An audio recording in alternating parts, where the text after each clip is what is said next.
On Britain's west coast, winter's coming. Not the best time for another election. 3 years ago, Wales, like England, voted narrowly to leave the European Union.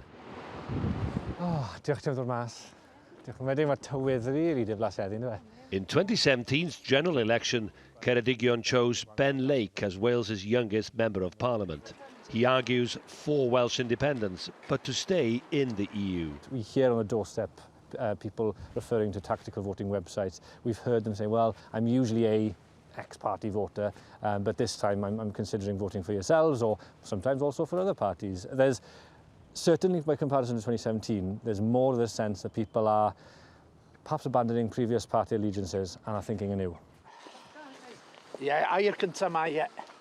In 60 British constituencies, the Green Party and Liberal Democrats have pledged, with Plaid Cymru in Wales, to a Unite to Remain alliance.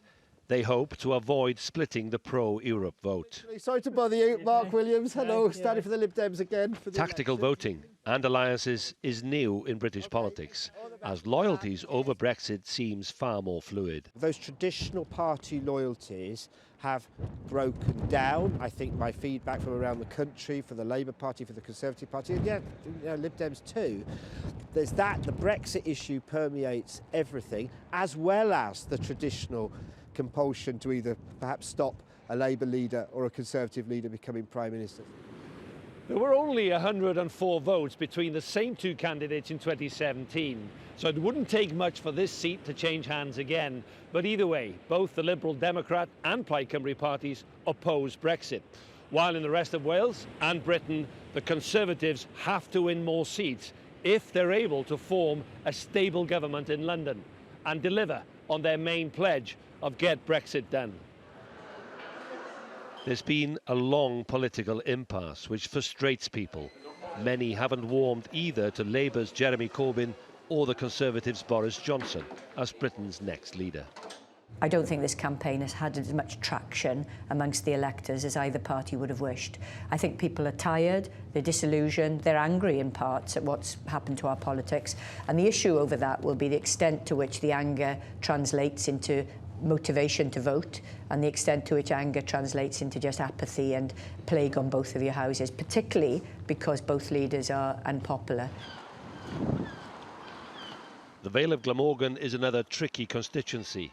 The Conservatives hold the seat. Their man was a government minister until he resigned last month.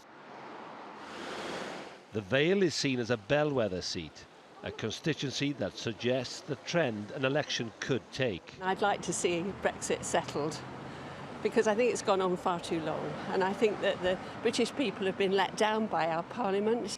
It should be about between Corbyn and Johnson, but unfortunately, again, people will think will vote tactically depending on their area.